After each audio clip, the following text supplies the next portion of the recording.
Santiago 2:18. Lo voy a leer, dice de la siguiente manera: pero alguno dirá, tú tienes fe y yo tengo obras. Muéstrame tu fe sin tus obras, y yo te mostraré mi fe por mis obras. Lo voy a volver a leer. Pero alguno dirá, tú tienes fe y yo tengo obras. Muéstrame tu fe sin tus obras, y yo te mostraré mi fe por mis obras. Lo voy a leer en otra versión. Ponga mucha atención.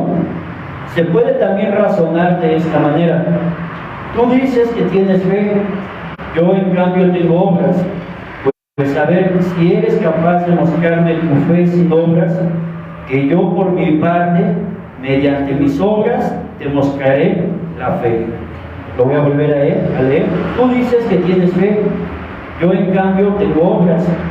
Pues si eres capaz de mostrarme tu fe sin obras, yo por mi parte, mediante mis obras, te mostraré la fe. Padre, háblanos a través de tu palabra, Señor. Bendícenos a través de ella, y que sea tu Espíritu Santo, Señor, el que nos guía a todo conocimiento de toda verdad. En el nombre de Jesús, Señor, sabemos que tú tienes preparado un mensaje para nosotros de amor, de fe y salvación.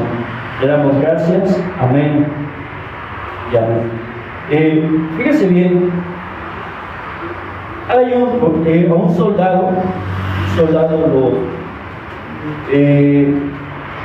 nos damos cuenta de qué tan preparado ha estado, no solamente si ha sido sobreviviente de alguna guerra, de algún conflicto, sino a un soldado se le reconoce, y más por sus heridas.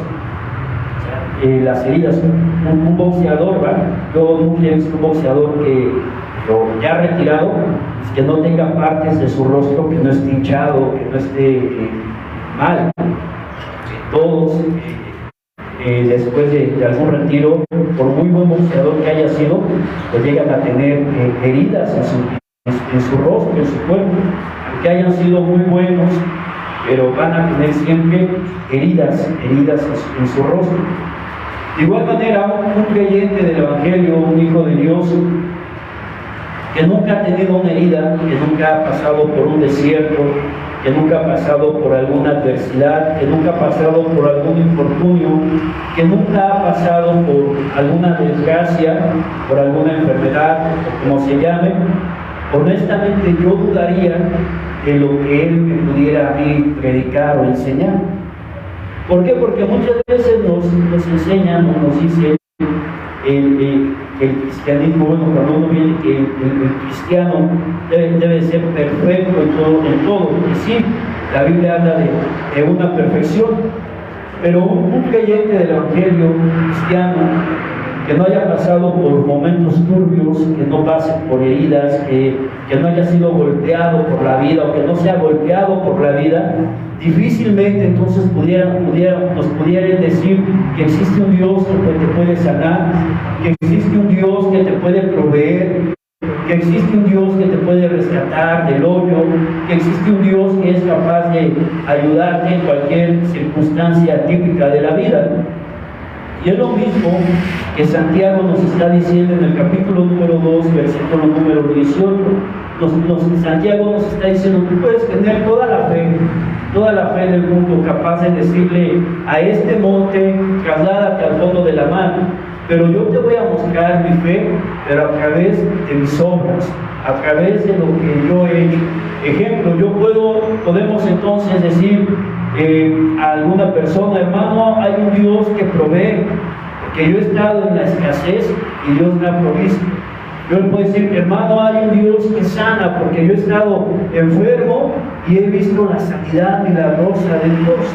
Pero si no atravesamos por las enfermedades, si no atravesamos por alguna escasez, si no atravesamos por algún infortunio, por algún problema, llámese como se llame, entonces, ¿qué le podremos decir a alguna persona de allá afuera? ¿Con qué cara nos vamos a parar a decirle: Dios es sanador, pero nunca hemos pasado por la enfermedad? O Dios es proveedor y nunca hemos pasado por la escasez. Tal fue lo que ha pasado con todos los hombres de la Biblia, todos los héroes de la fe pasaron por diferentes tipos de problemas. Por eso dice la Biblia que fueron hombres semejantes a las pasiones de nosotros. Pasaron igual, lloraron, igual rieron, igual pasaron por infortunios, igual se enfermaron, igual fueron perseguidos, igual fueron golpeados por la vida, pero se mantuvieron caminando en Dios, firmes en lo que creían y firmes en la fe de aquel que todo lo podía. Para ello, fíjese bien como dice en Hebreos capítulo 11, versículo número 32. El autor a los Hebreos en este capítulo número 11 menciona a los héroes de la fe, hombres que a pesar de los infortunios y a pesar de las desgracias, a pesar de las situaciones difíciles que tuvieron en la vida, se mantuvieron firmes caminando con Dios y son nombrados como los héroes de la fe. Y hace 8 días hablábamos de Gedeón. Posteriormente el autor de Hebreos cuando dice: ¿y qué más digo? Porque el tiempo me faltaría contando de Gedeón, de Barak, de Sansón, de Jefte, de David, así como de Samuel y de los profetas. Se salta ahí a Isaías, a Jeremías, a Amós, a Abdías, a Daniel, profetas mayores, profetas menores, se los salta. Pero me llama mucho la atención un personaje que aquí menciona el autor de los Hebreos. Yo quiero pensar que cuando él escribe y empieza a mencionar desde Abraham y menciona todos los héroes de la fe, le faltaron, él dice: me faltaría el tiempo, pero los que él llega a mencionar son los que para él causaron más impacto en su vida. Todos al leer las escrituras tenemos algún personaje, alguna historia bíblica con la cual nos identificamos y para nosotros causa cierto impacto. No quiere decir que el resto no lo sea, pero ese pasaje, ese texto o ese versículo, ese salmo, ese proverbio, ese libro, ese personaje de la Biblia ha causado para nosotros cierto impacto y nos identificamos mucho con él. Para el autor de los Hebreos, él menciona a ciertos jueces, menciona a Gedeón, menciona a Barak, menciona a Sansón y también menciona a Jefte. Y mire, vamos a ver el día de hoy a este personaje llamado Jefte. ¿Quién fue Jefte? ¿A qué se dedicó? ¿Qué fue de su vida? Para lo cual vamos a irnos al Antiguo Testamento, al libro de Jueces.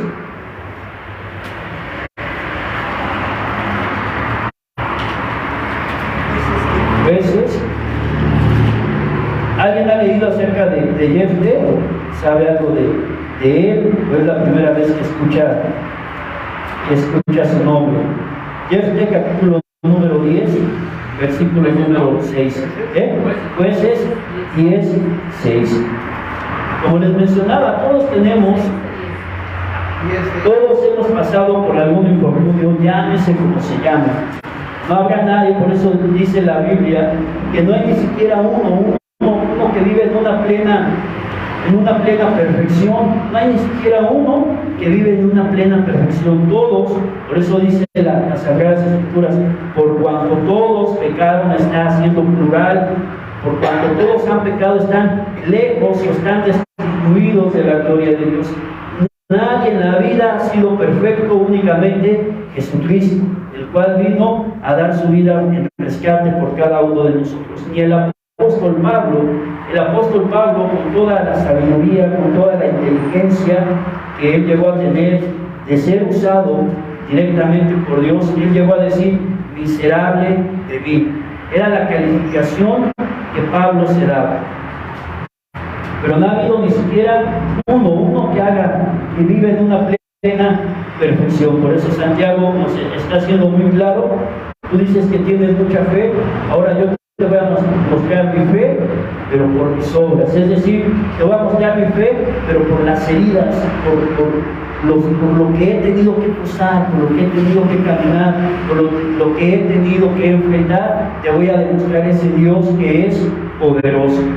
Y dice en capítulo 10, versículo número 6, ¿están ahí?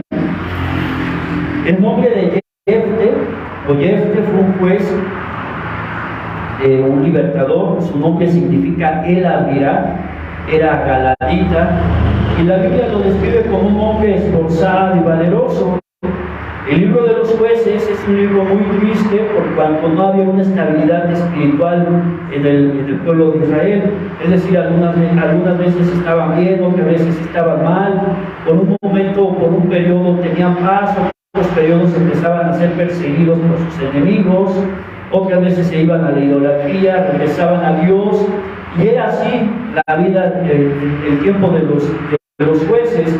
Es por ello que Dios les levantaba un juez, y mientras Dios les levantaba un juez o un libertador, el pueblo de Israel tenía, durante el gobierno, la administración de ese juez, el pueblo de Israel no tenía paz y era prosperado. Pero cuando el juez moría, entonces el pueblo de Israel se iba a la idolatría y venían los problemas.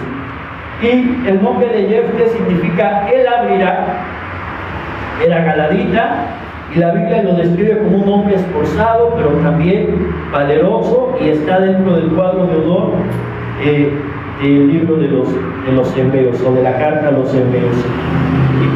Dice la Biblia en el versículo número 6 del capítulo número 10 de Jueces, dice: pero los hijos de Israel volvieron a hacer lo malo ante los ojos de Jehová, y sirvieron a los Baales y a Astarot, a los dioses de Siria, a los dioses de Sidón, a los dioses de Moab, a los dioses de los hijos de Amón y a los dioses de los filisteos, y dejaron a Jehová y no les sirvieron.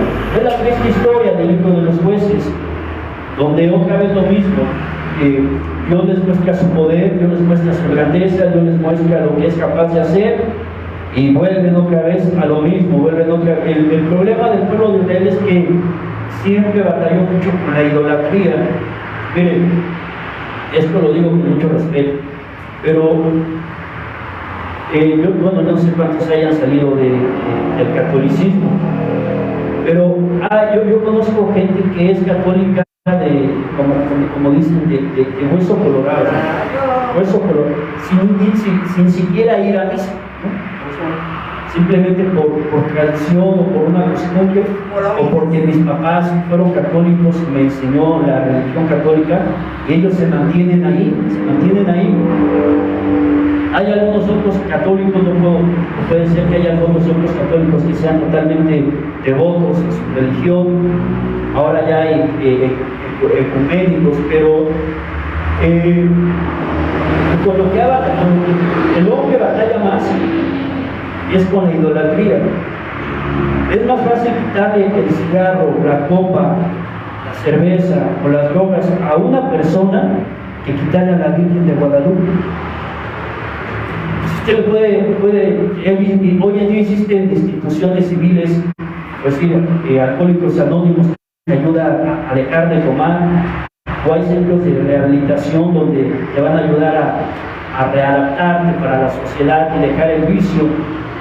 Pero a una persona quitarle la Virgen de Guadalupe es muy, muy complicado, es muy difícil. Es más, en algunos lugares hasta te insultan o te sacan un machete o llegan hasta los golpes. Algunas personas se van a San Judas, se van a San Antonio, se van a la Santa Muerte.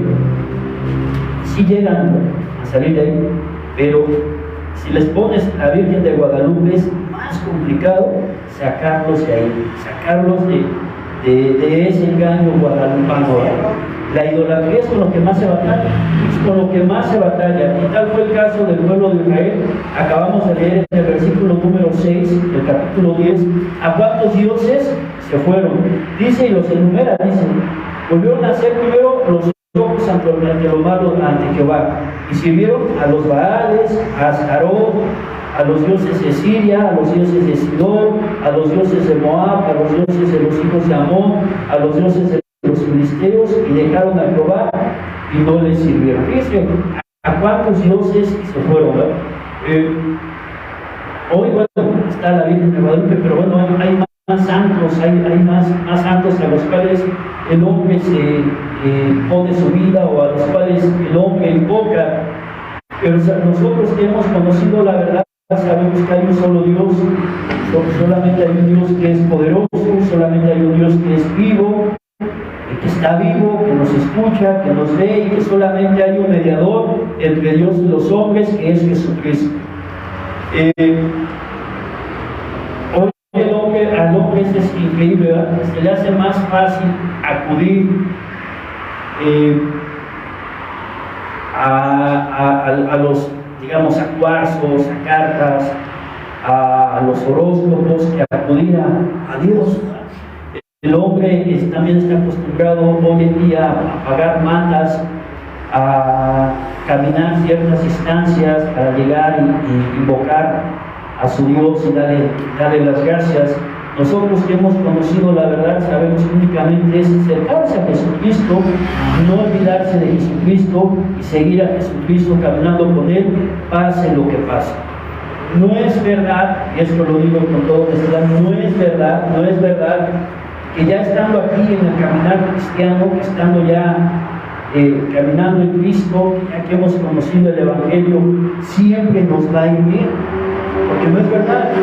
O sea, no podemos decir eso porque Jesucristo nos dijo que en el mundo vamos a tener aflicciones, en el mundo vamos a tener problemas, en el mundo vamos a tener infortunios, vamos a pasar por diferentes tipos de procesos, pero lo que sí es verdad es que Jesucristo prometió estar con nosotros todos los días, sean buenos o sean malos, hasta el fin del mundo.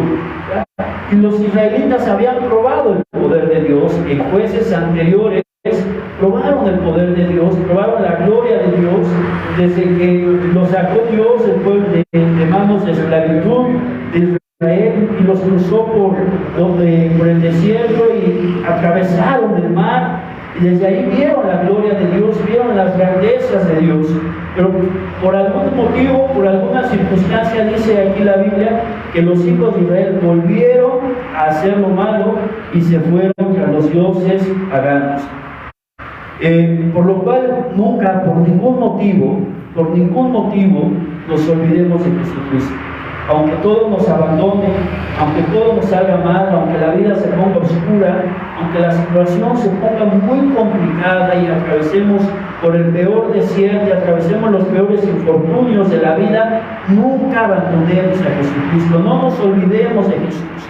No nos olvidemos de que Jesucristo está con nosotros y estará con nosotros. Por muy difícil que sea la situación, no lo dejemos. No dejemos el caminar con Dios.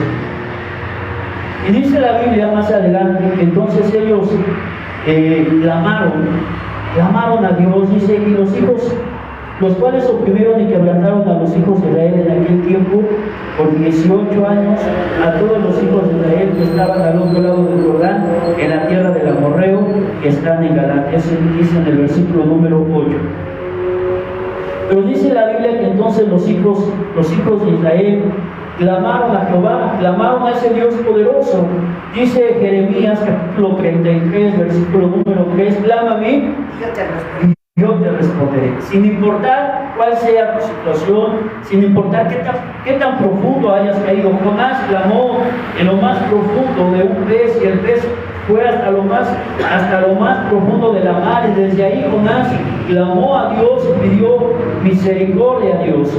Pero los hijos de Israel clamaron a Jehová, volvieron a clamar a Dios, y Jehová los escuchó, Dios los escuchó, y Dios nos escucha ante cualquier adversidad. Pareciera ser que Dios no nos escucha, pareciera ser que Dios ha volteado su rostro de nosotros, pero de ninguna manera. Dios prometió estar con nosotros todos los días y Él lo va a cumplir, porque no es hijo de hombre para que mienta y se arrepienta. Clamemos a Dios sin importar cuál sea nuestra situación, por qué adversidad estemos pasando, aunque la situación se vea muy complicada, el panorama se vea muy oscuro, clamemos a Dios. No nos olvidemos de Dios, no nos olvidemos de aquel que ha dado su vida, el rescate por cada uno de nosotros. Y Dios fue conmovido por su inmenso amor, por su misericordia hacia sus hijos desobedientes. Y ahí se cumple la palabra de Dios que dice en Romanos capítulo número 5, versículo número 8, por cuanto todos pecaron, dice Romanos 5:8, mas Dios muestra su amor para con cada uno de nosotros, en que siendo aún pecadores, Cristo Jesús murió por nosotros. ¿A qué se basa esto? Los hijos de Israel pecaron, se olvidaron de Dios, clamaron a Dios.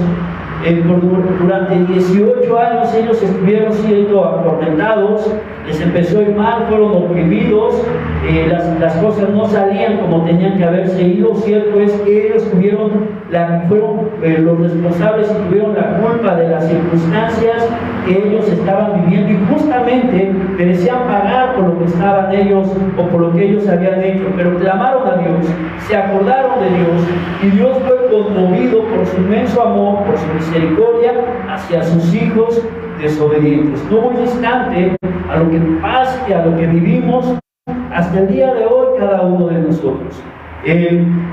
Dice la Biblia, y lo hemos dicho, que todos han pecado y todos están destituidos de la gloria de Dios, que no hay ni siquiera uno solo que pueda jactarse de decir: mi vida es totalmente perfecta, por lo cual yo merezco el cielo. No, fue necesario que el Hijo de Dios viniera al mundo a dar su vida en rescate por nosotros, para así mismo presentarnos ante el Padre Celestial. Y fíjese, a pesar de nuestra imperfección, a pesar de nuestra vana manera de vivir, a pesar de nuestra perfección, dice la Biblia, este versículo lo leíamos hace 8 días, dice la Biblia que la oración del justo puede mucho. La oración del justo puede mucho. Pero ahora bien, no debemos confundir la palabra justo con perfección, porque ni siquiera es sinónimo. Pero desafortunadamente hoy yo no sé a cuántos de ustedes alguna vez les llegaron a decir o alguna vez escucharon, ejemplo, hiciste lo malo siendo cristiano, hiciste lo malo, pues Dios ya no te va a perdonar. No hay pecado que Dios no pueda perdonar. No hay pecado que Dios no nos pueda perdonar. Es necesario que el hombre se acerque a Jesús para alcanzar el oportuno socorro y para alcanzar misericordia. Por ello San Juan, el evangelista Juan, en una de sus cartas, él escribe y dice de la siguiente manera: hijitos míos, estas cosas que escribo, primero, para que no pequen. ¿Por qué? Porque una vez que nosotros hemos salido de las tinieblas y hemos venido a la luz admirable, entonces nuestro objetivo ya no es pecar. Por eso dice la Biblia: el que hurtaba, ya no hurte más, sino ahora trabaje y haga con sus manos el bien.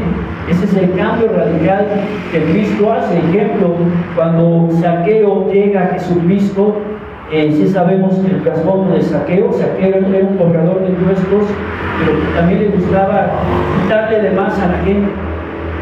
Y cuando él tiene este encuentro con Jesucristo, Zaqueo, Jesús tiene un diálogo con él.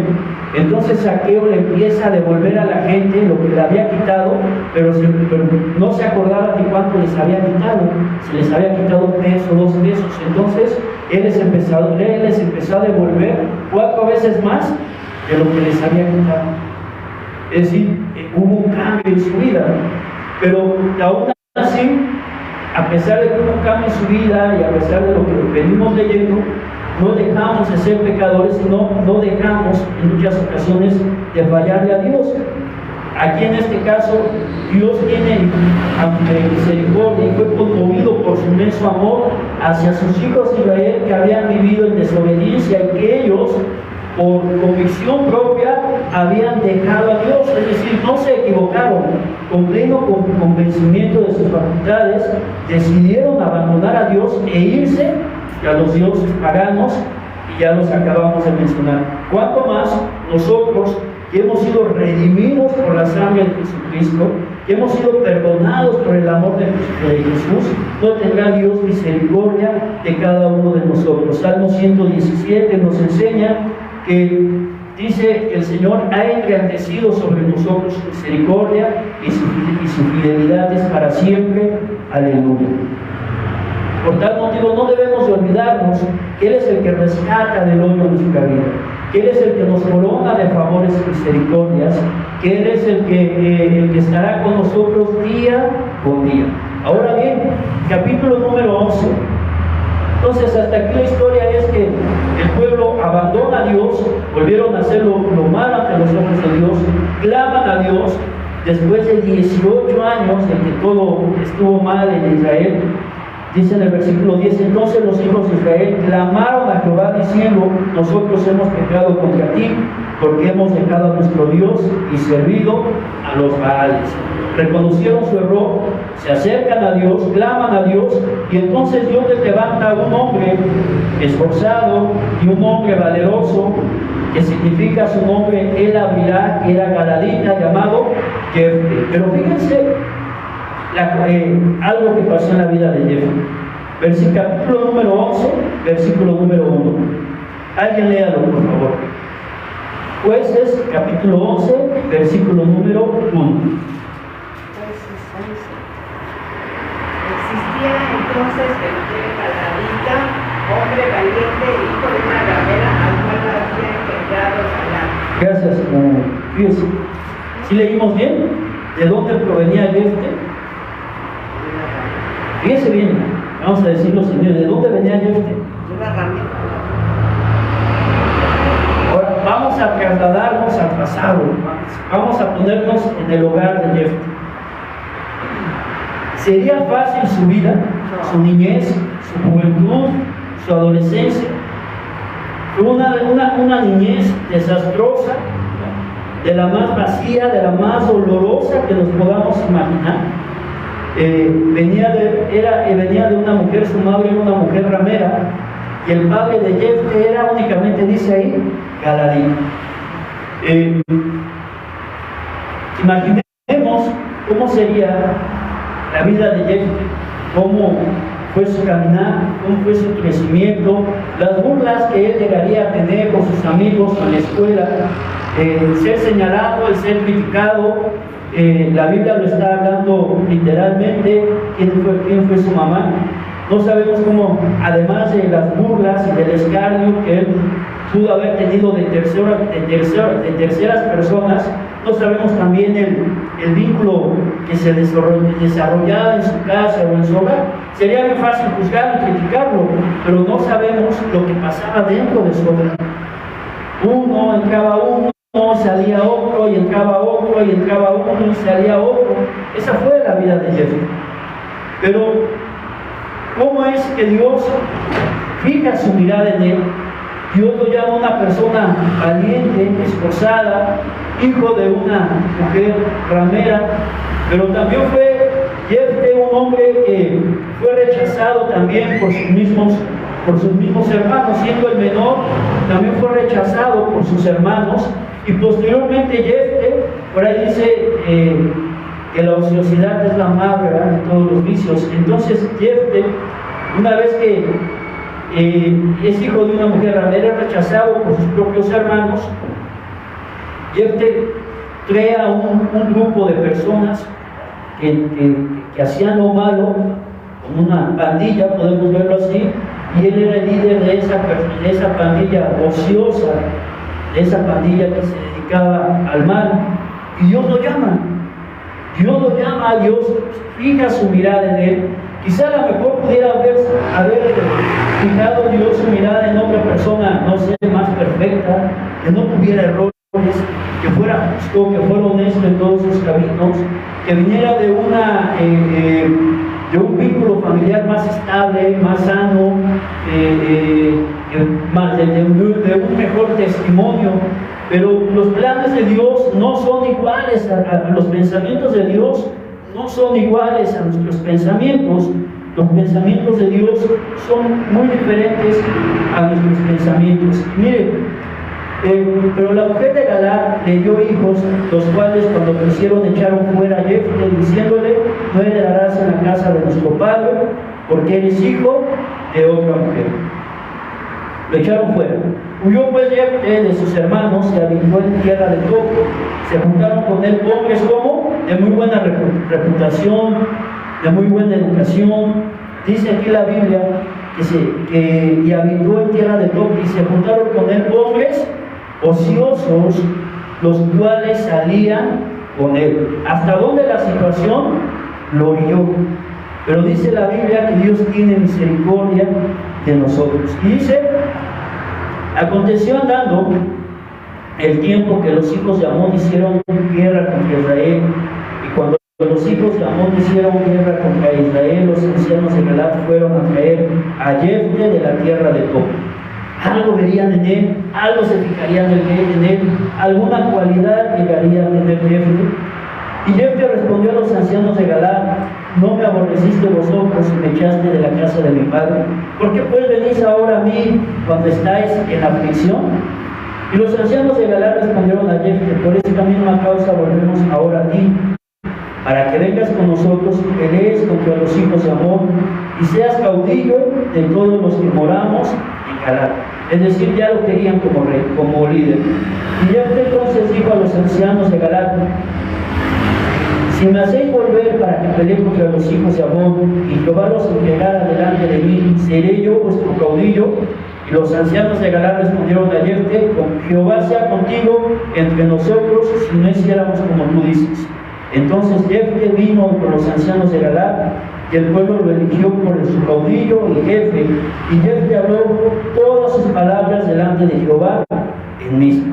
Fíjese bien, algo vieron, algo le veían, algo le conocían, algo sabían de él, que la gente puso su mirada en él y que dijo: bueno, él puede ayudarnos. No se alargó, conocía perfectamente la espada o era fuerte. La Biblia lo describe como una persona muy valiente. A lo mejor no había otra persona más valiente, pero hay que ver qué tipo de valentía tenía que jugar. Yo me imagino que era una valentía como agresiva, o sea que no le tenía miedo a morir ni a las personas.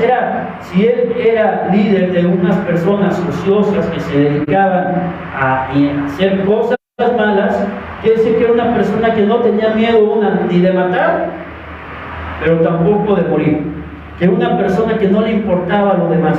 Pero vienen los peros. Jefte tenía una hija, era su única hija, la hija que Jefte tenía. Era lo único que Jefte tenía, lo más valioso que Jefte tenía era su hija. Era lo que más amaba, era lo más preciado para él, su hija. Y Jefte entonces, una vez que lo nombran su caudillo, que lo nombran su líder, él le hace una promesa a Dios y le dice a Dios: si tú me entregas al pueblo enemigo, si tú me entregas al pueblo enemigo al cual yo voy a salir a pelear, entonces yo te entregaré a mí. Fíjese nomás quizá la incoherencia que Jefte hace un voto de ese tipo. Jefte no pensó. Como muchas veces nosotros hablamos sin pensar o prometemos sin nada, Jefte no lo pensó. Él prometió a su hija, dijo: si tú, Señor, te entregas a mi pueblo enemigo, entonces yo te voy a entregar a mi hija, te voy a dar a mi hija. Pero no era como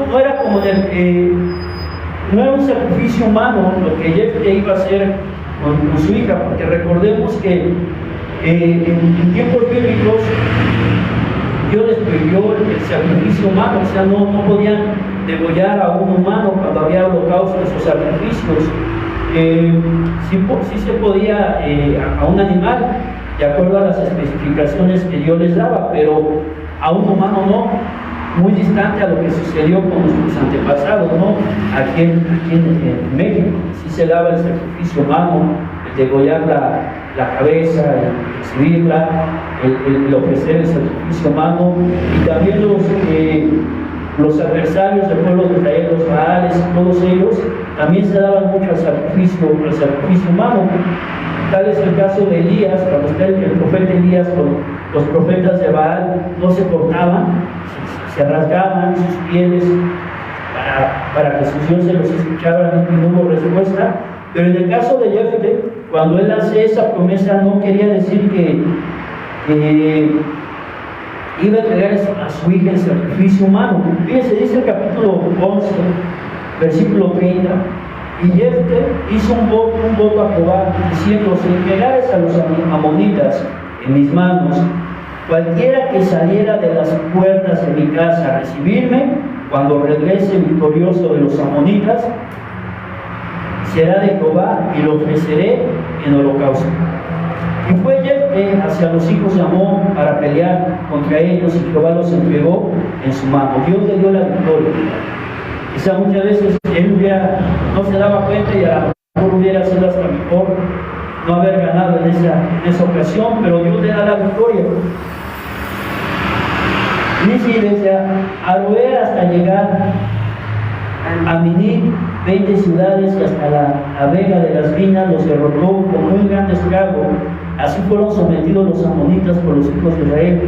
Entonces volvió Jefté a Mizpa, a su casa, y he aquí su hija que salía a recibirle con panderos y danzas, y ella era sola, su hija única, no tenía fuera de ella hijo ni hija.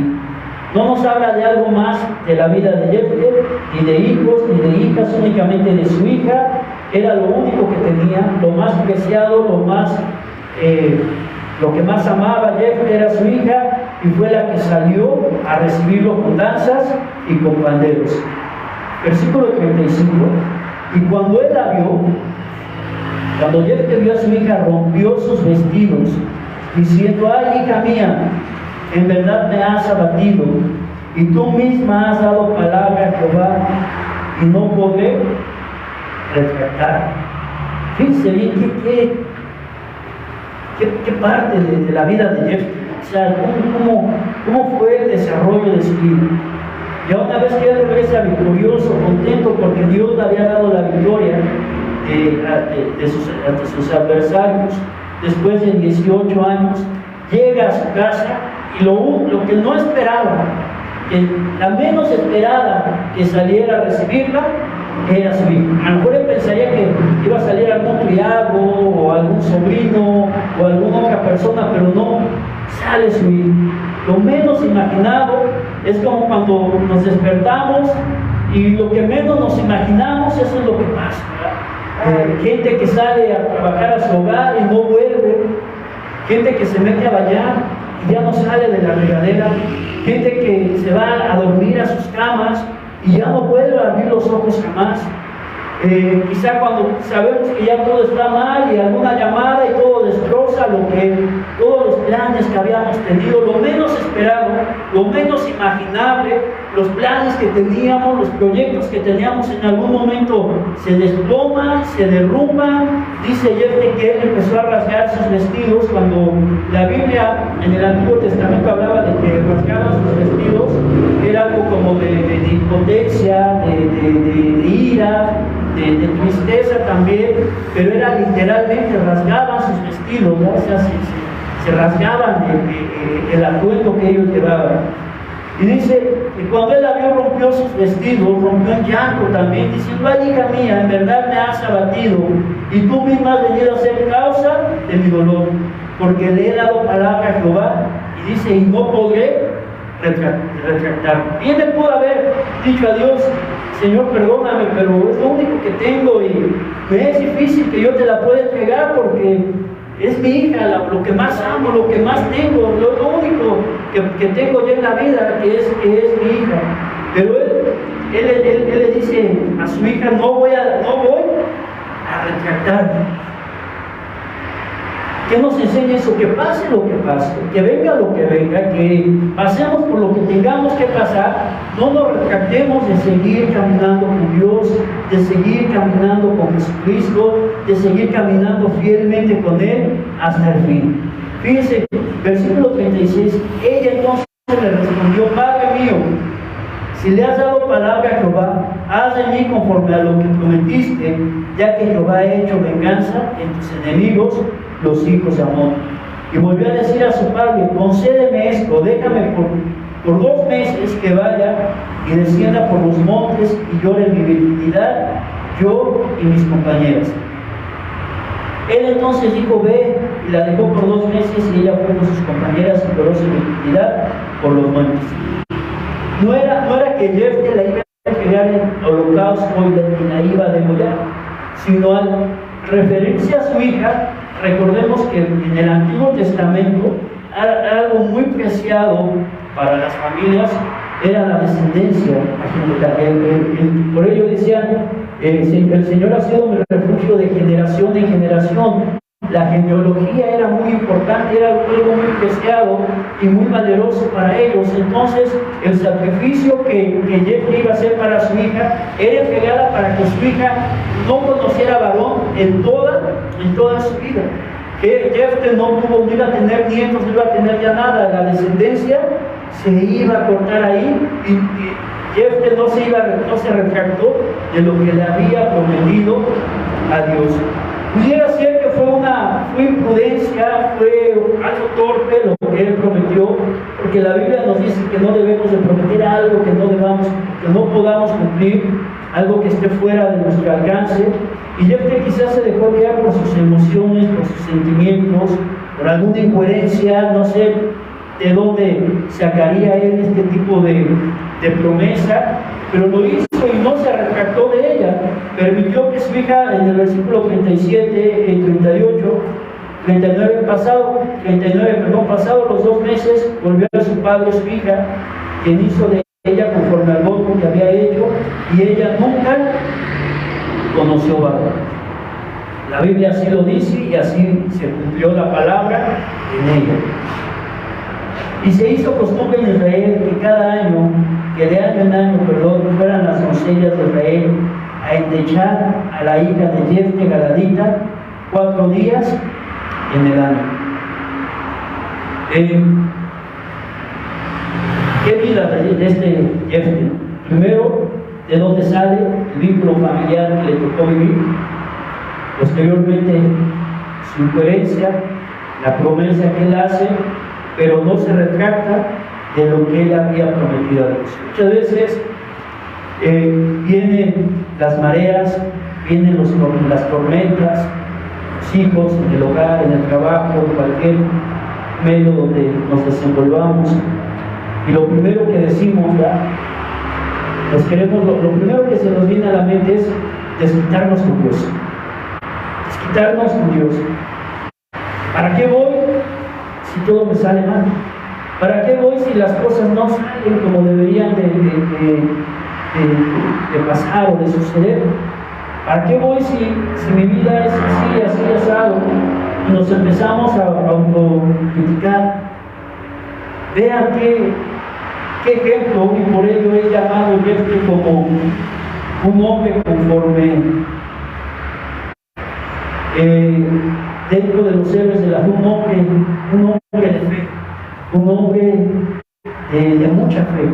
Muchos se han llegado a juzgar y a criticar la promesa que Jefté hizo, pero lo importante de todo ello y de lo que debemos aprender es que no se retractó de nada.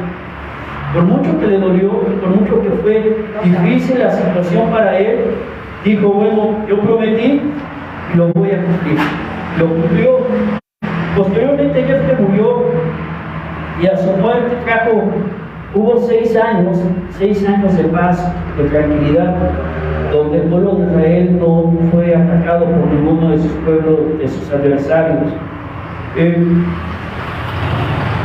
¿Cuántos muchas veces decimos, ¿por qué a mí? ¿Por qué tengo que pasar por ello? Pero nadie conoce los planes de Dios, nadie conoce los pensamientos de Dios y los tratos que Dios tiene para con cada uno de nosotros. El servicio de Jefté duró 6 años, trajo paz a Israel por 6 años, después de que 18 años hubo opresión. Está citado en Hebreos capítulo 11, versículo 32, como un personaje lleno de fe. Todos los hombres tuvieron faltas catastrales en sus vidas, tuvieron cicatrices que los marcaron, hombres que pasaron por pasiones semejantes a las nuestras, lloraron, murieron, tuvieron hambre, algunos los apedrearon, algunos se enfermaron, algunos en medio de la enfermedad tuvieron que seguir predicando, tuvieron que seguir caminando con Dios. Pero fueron hombres que nos dejan un gran legado, un gran ejemplo. Nunca te alejes de Dios, pase lo que pase. Jamás nos olvidemos de Jesús, jamás nos olvidemos de Jesucristo, pase lo que pase. Por muy difícil que se vea la situación, por muy oscuro que esté el día, por muy grande que sea el infortunio que llegue a golpear a nuestro hogar o a nuestras vidas, nunca nos olvidemos de Jesucristo. En alguna ocasión, una persona decía, bueno, hablando de juzgar, de criticar, ¿no?, de la salvación y todo ello,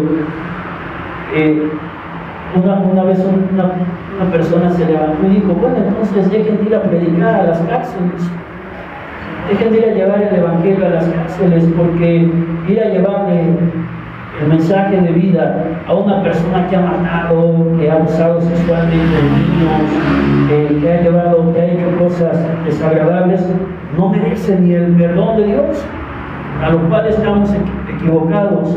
Mas Dios muestra su amor para con cada uno de nosotros, y que siendo aún pecadores, Jesucristo murió por nosotros en la cruz del Calvario. No hay ni siquiera uno que haga el bien. No hay ni siquiera uno de nosotros que no tengamos que pasar por la enfermedad, que no tengamos que pasar por el dolor, que no tengamos que pasar por hambres, que no tengamos que pasar por desnudez, que no tengamos que atravesar el llanto, la desolación. Cada uno de esos infortunios que golpean nuestra vida fortalecerá nuestra fe, fortalecerá nuestra comunión con Dios, y entonces nos dará el valor de pararnos y decirnos, cierto, hay un Dios que te puede rescatar y hay un Dios que te puede liberar, cualquiera que sea la situación en la que estés viviendo. Finalmente, acompáñenme a algo que escribió el apóstol San Pablo en su carta a los Filipenses, capítulo número 3.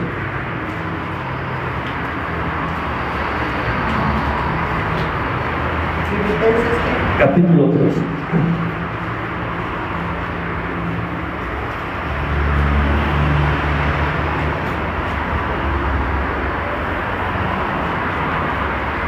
¿Está ahí?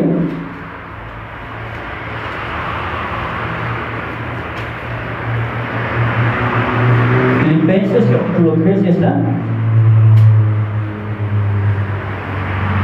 Tiene ahí un título que pone el apóstol Pablo y dice, él lo sigo al blanco. El apóstol Pablo escribe esta carta a los filipenses, de la iglesia de Filipos. Era una iglesia muy dadivosa, era una iglesia que en algún momento de la vida del apóstol San Pablo le hicieron llegar recursos económicos para que él pudiera continuar con sus viajes misioneros y pudiera seguir continuando con la predicación de la palabra. Recordemos que el apóstol Pablo no era un hombre que únicamente vivía de predicar el evangelio. El apóstol San Pablo tenía un oficio, el cual él llevaba a cabo, pero se vio en una situación muy complicada el apóstol Pablo, y entonces la iglesia de Filipos le hace llegar una ofrenda al apóstol Pablo, y él, como agradecimiento a ello, les manda esta carta, que además que la iglesia de Filipos era la iglesia favorita del apóstol San Pablo, les manda esta carta dándoles consejos. Y en el capítulo número 3, ¿ya están ahí? Ahí dice, ¿cómo? Ahí tiene un título, prosigo al blanco. Proseguir al blanco es, por muy golpeado, por muy difícil que se pueda poner la situación, tenemos que levantarnos y seguir. ¿Se acuerdan de aquel pasaje donde el apóstol Pedro en algún momento está en la barca con los discípulos? Se había levantado una tempestad, una tormenta. Eran hombres pescadores, hombres que conocían perfectamente el movimiento de la mar, sabían hasta dónde podían llegar y hasta dónde no debían llegar, qué días podían navegar, qué días no debían de navegar. Conocían perfectamente y estudiaban perfectamente la mar. Ese día no sé qué les pasó también, que los 12 discípulos están en la barca, y de repente se empezaron a levantar unas olas y empezaron a caer una gran tormenta que ellos pensaron que iban a morir. Quizá a lo mejor alguna vez dicen, no lo sé, nunca he pensado ello, pero algunas personas, sí me ha tocado platicar con ellos, que están en algún hospital, y ellas mismas te dicen, de esta ya no voy a salir. No sé si presientan la muerte o algo, yo no sé cuántos han tenido alguna experiencia así. Obviamente sabemos que el que da el último suspiro es Dios, es el que da la vida y también el que la quita. Pero sí me ha tocado conocer gente que dice, de esta ya no, y ya no sale. O a lo mejor no, sí, saliendo lo arreglo, saliendo lo hago y han salido. Yo no sé si se presienta o no se presienta, pero los discípulos estando en la barca pensaron que iban a morir, es decir, yo creo que la muerte los visitó en aquel momento, pensaron que se acababa ya con sus vidas en aquel momento. Y dice la Biblia que a lo lejos, no sé a qué distancia habrán visto una luz, la mar totalmente oscura, no había ningún reflejo de luz, y se ve la luz que era el mismo Jesús que iba caminando ya en rescate por ellos, y le dicen, ¿no?, un fantasma, y dice, no, soy yo, Jesús, soy su amigo de ustedes.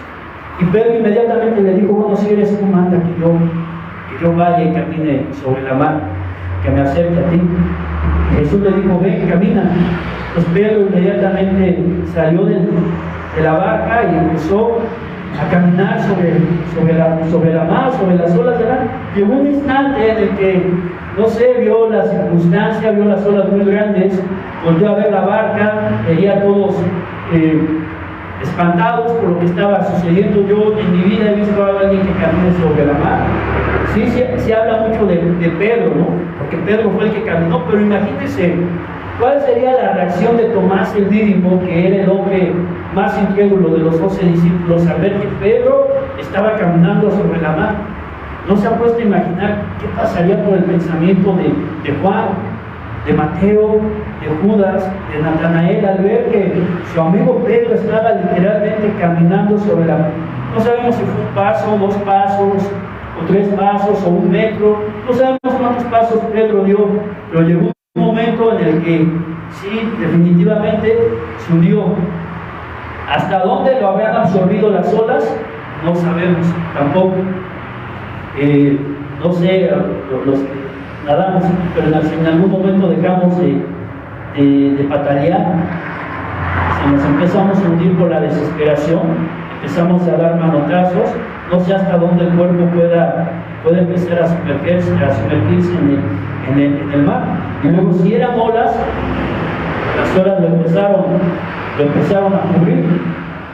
Y dice que Jesús metió la mano y lo rescató, lo sacó de la mar. Ahora, hasta ahí se corta la historia, porque no nos dice cómo fue el regreso a la barca. ¿Lo cargó? No, lo llevó caminando otra vez sobre la mar. Es que perdió la fe, Pedro. Sí, perdió la fe, pero le dijo, hombre de poca fe, no depositó toda su fe. Por eso en Hebreo nos dice que todo es por fe. Y si no depositamos la fe totalmente, no se hacen las cosas. Gloria a Dios. Pero se han puesto a pensar cómo regresó Pedro a la barca. Asustado. Pues caminando de la mano de Dios, de la mano de Jesús. Obviamente que ese trayecto, una gran lección para Pedro. Algo tuvo que haber platicado Jesús con él, aparte de decirle, hombre de poca fe, no vuelvas a dudar de mí, no vuelvas a dudar de que yo estoy contigo, no vuelvas a dudar de que las cosas te van a ir bien, porque de lo contrario te vas a hundir, y a ver quién te llega a sacar de ahí. A lo mejor le diría a Jesús, tuviste la bendición de que yo estuviera contigo, que si no hubiera estado yo contigo, hubiera sido el fin de tu vida. Y es igual con nosotros. Hemos atravesado por infortunios, pero Dios ha estado con nosotros. Prueba de ello es que estamos aún de pie. Pero bueno, capítulo 3 de Filipenses, prosigo al blanco, dice el apóstol Pablo. Y empieza diciendo el apóstol Pablo, me fascina mucho este pasaje, dice, por lo demás, hermanos, gozaos en el Señor. A mí no me es molesto el escribirles las mismas cosas para vosotros, que para vosotros es seguro. Guardaos, dice, de los perros, guardaos de los malos obreros, guardaos de los mutiladores del pueblo. Recordemos que en aquellos tiempos se habían levantado, bueno, no muy distante a lo de hoy, hombres que abusaban del evangelio y predicaban un evangelio totalmente erróneo, a los cuales se les llama perros, así los está diciendo el apóstol Pablo, porque nosotros somos la circuncisión, los que en el Espíritu servimos a Dios. Porque nosotros somos la circuncisión, los que en el Espíritu servimos a Dios y nos gloriamos en Cristo Jesús, no teniendo confianza en la carne. Aunque yo tengo también de qué confiar en la carne. Si alguno piensa que tiene de qué confiar en la carne, yo más. Fíjense bien, tengamos que ir teniendo mucho cuidado con eso. El apóstol Pablo les está diciendo, no es que yo confíe en la carne, maldito el hombre que confía en el hombre. Pero si alguno tiene de qué confiar o de qué gloriarse de la carne, o de lo que ha pasado, de lo que ha vivido, dice Pablo, soy yo. ¿Cuántas veces lo apedrearon? ¿Cuántas veces lo arrestaron? ¿Cuántas veces sin comer, sin beber? Pero de todas ellas, Dios lo libró. Pero además, el apóstol Pablo aquí habla de su pasado, de lo que él vivió, porque dice, aunque yo también, aunque yo tengo también de qué confiar en la carne, si alguno piensa de qué tiene que confiar en la carne, dice, yo más. Primero fui circuncidado al 8º día. Soy del linaje de Israel, soy de la tribu de Benjamín, hebreo de hebreos. En cuanto a la ley, soy fariseo. ¿Alguien le recuerda la palabra fariseo en los tiempos de Jesús? Aquellos hombres que lo perseguían y que se basaban únicamente en la ley, que juzgaban al hombre. En cuanto a celo, dice el apóstol Pablo, soy perseguidor de la iglesia. ¿Cuántos hombres inocentes no contribuyó el apóstol Pablo para matarlos, apedrearlos y sacarlos de su hogar por predicar el evangelio? En cuanto a la justicia, que es en la ley, irreprensible, pero cuántas cosas eran para mi ganancia, las he estimado como pérdida por amor de Cristo. Y ciertamente, aún estimo todas las cosas como pérdida por la excelencia del conocimiento de Cristo Jesús, mi Señor, por amor del cual lo he perdido todo y lo tengo por basura para ganar a Cristo y ser hallado en Él, no teniendo mi propia justicia que es por la ley, sino la que es por la fe de Cristo, la justicia que es de Dios por la fe. Versículo 10, con el fin de conocerle, el poder de su resurrección y la participación de sus padecimientos, llegando a ser semejante a Él en su muerte, si en alguna manera llegase a la resurrección de entre los muertos. Versículo 12, aquí mucha atención. No que lo haya alcanzado ya, ni que ya sea perfecto, sino que prosigo por ver si logro asir aquello para lo cual fui también nacido por Cristo Jesús.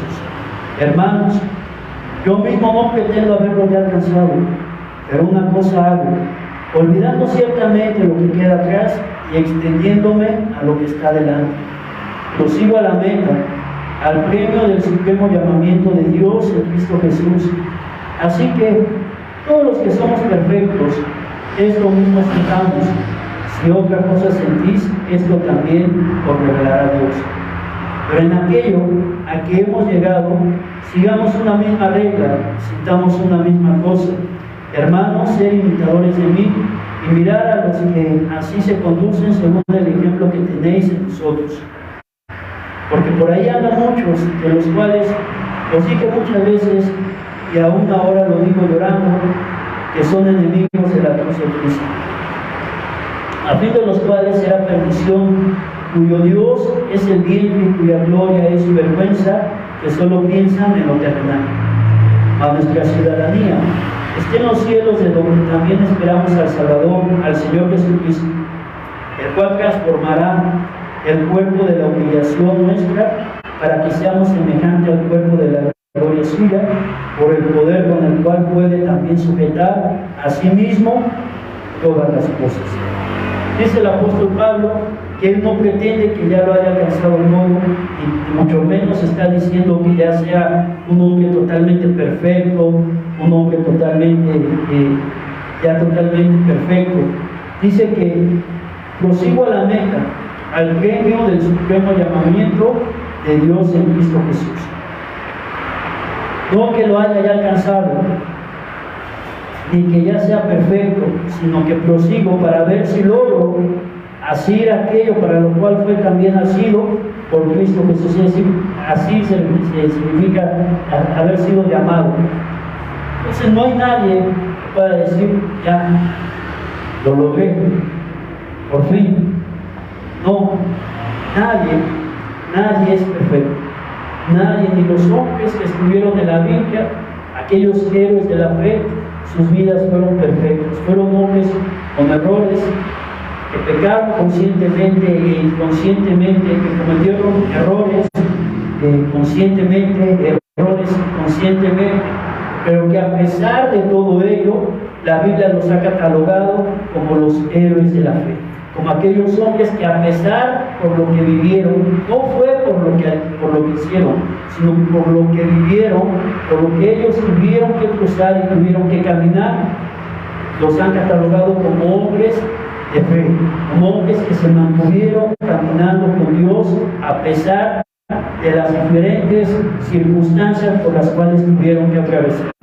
Y el último de ellos, mencionado en la Biblia, el apóstol San Pablo, también un hombre que a pesar de muchos vituperios por la causa de Jesucristo, por todo lo que él tuvo que atravesar, ser encarcelado, quedarse sin comer, ser perseguido, tenerse que esconder, ser apedreado, estar en la cárcel, en cepos, en lo más profundo de cárceles, en algún momento en un problema marítimo también estuvo a punto de perder la vida, pero en todo ello se mantuvo caminando con Jesucristo. A pesar de todo lo que vivió, él llegó a decir, porque todo lo puedo en Cristo, que es mi fortaleza.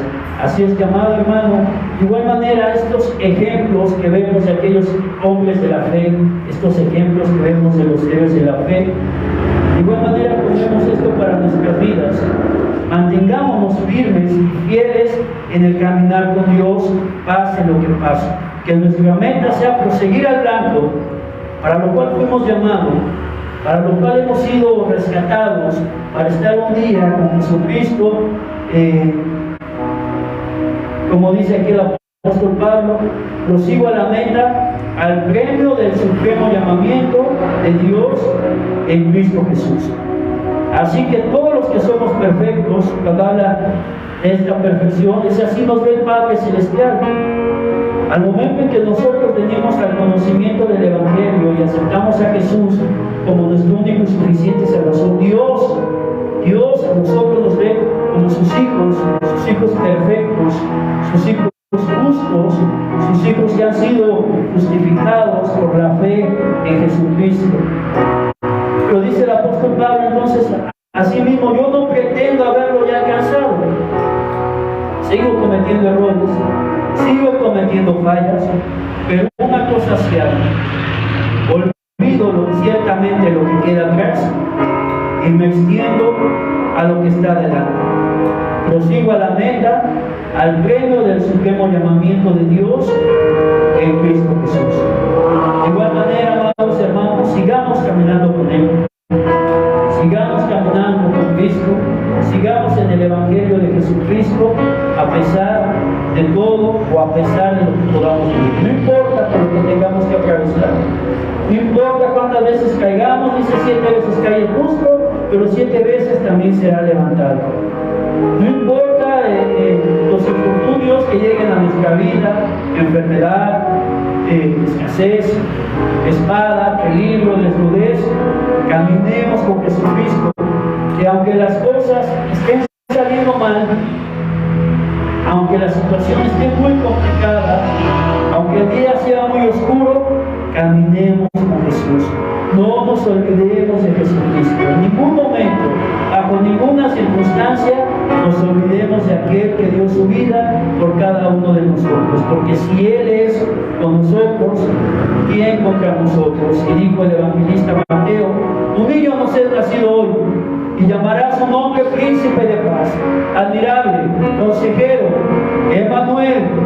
Dios es con nosotros. Dios es con nosotros todos los días, los 7 días de la semana, los 365 días del año. Dios estará con nosotros.